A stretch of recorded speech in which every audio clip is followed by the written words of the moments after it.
guys, welcome to Two Fat Guys Talking Football. John Gold. Some people know apparently what we're doing here. We are here at the game is winding down. Yeah, this is John Gold, Sam Strong. During game, this is a special edition. UCLA trailing 20-7. Sorry, we've been gone for a few weeks. Sam had to go back to Utah. Yeah. Of course. Yeah, I almost died on my way here on Tahoe. So you're welcome for making the trip. Thank God you're back. Yeah. Guys, here we are. UCLA trailing 20-7. Looks like this one's about wrapped up against Illinois in the Kraft Fight Hunger Bowl. I think more importantly than talking about this game, I think we need to talk about the hire of Jim Mora. This is the first conversation we've had so far. Yeah. The first question I have, just kind of in general, is what do you think of his start? I mean, he's only been here a few weeks, but it seems like a pretty, fun-filled, adventurous start at least. Yeah, I think he's got a good staff coming in. Sounds like, this is the first time I've talked to him today. He sounds like he's doing a nice job recruiting, and sounds like he's got a handle on what needs to be done. But I think we would have said the same thing about Rick Neuheisel when he got here too if I was here. Taylor Henry dropped the punt. Oh, we got a car coming our way. The thing that's pretty interesting to me so far about Jim Mora so far, that has to definitely be the way he's constructing the staff.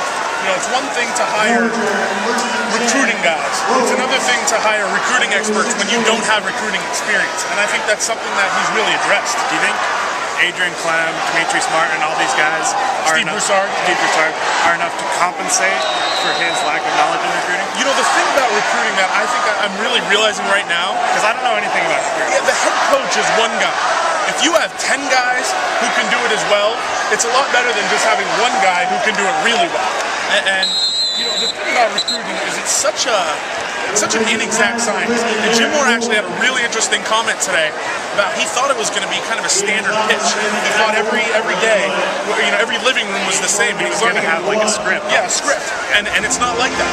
And that really is going to determine, how he catches on is going to determine this first class. But the guys that they're getting, the verbal commitments they have over the last couple of weeks, a guy like Marcus Rios, the big Moldovan offensive lineman who comes in, they have a couple guys so far that you have to be impressed about what he's done so far. Yeah, that's what I think about Jim Mora. At first I was kind of like, it's not smart for him to take this hands-off approach and all that kind of stuff, but he's looking pretty smart now, not getting himself involved with what's going on out here. And I think the thing is, you can't be that kind of dominating presence on a team that's not your own. Not only on a team that's not your own, but on a team that you have no involvement with. And that, to me at least, and I think he's handled this well. What's going to be interesting to me is to see how he rounds out the rest of the staff, what NFL guys he gets, because this is going to be a completely new look football team than it was last year. D coordinator's huge because they got to get a lot of stuff fixed on defense. They played okay today, but they need a lot fixed. But at the same time, I think they have the pieces in place. They just need someone who knows how to play chess. And Joe Tracy's not in. I'm baffled. Say goodbye to Joe Tracy. Yeah. Sam, let's kind of move on a little bit. Let's talk a little bit about this game. Obviously, 20-7. So far is really not what they expected out of this. But this game, if you told me 20-7, I'd be like, okay, they gave up a few big plays, whatever. They did give up the one big pass play, but the offense lost them the game. Points off turnovers were huge. And questionable play calling, to say the least, at all. Looking now, 18 rushing yards. They're going backwards, and they've gone for the deep pass. How many times? And they've hit it twice. I remember two consecutive drives where I think the first two plays were defense. Yeah. So, and they've been, not only have they been underthrown, the routes haven't been good. It hasn't been there today. This game is an indication of where the program is at today. Jim Mora is making it very clear that with his hire, with this new job, he's focused on the future. And you look at the talent that UCLA has on the field, the senior talent coming back for next year, guys who just really quite haven't lived up to their potential yet. Odigizua, for example. Name a couple, Malcolm Jones. You wonder how they fit into the next scheme. Well, no, Riley's played a ton, but guys who just haven't been marquee guys yet, despite coming in as 4 or 5 stars.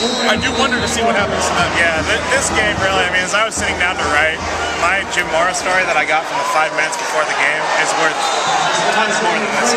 Sorry to all you guys who made the trip, but this game doesn't mean it. Yeah. So we wrapping up our last Two Fat Guys Talking Football? Last one for a while. Of the year. Could be. We're going to try and get a podcast started. But, yeah. UCLA first bowl team to lose 8 games. So. Yeah, first 6 and 8 team. Is that kind of fitting for this season? That's the legacy left on this year. Yeah, it's kind of weird. After all this, part of it. Great. Yeah. After this season, you know, for it to go up and down, for them to end up like that, it's just, there's a word for it. I don't know. It's not appropriate. It's just fitting. Painfully fitting, whatever the We might throw together a clip show, and there'll be ample. There'll be ample clips from our McDonald's in India. It's every conversation, you know, lots of talk, lots of UCLA, lots of chins. It's going to be a very full episode. I've lost a little weight, but I'll stay fat. I'll stay fat for you. What is this? It's not going to be. This can't be 1.5. Well, we done. All right, guys. Thanks so much for watching. John Gold, Sam Strong, Two Fat Guys Talking Football. Thank you so much.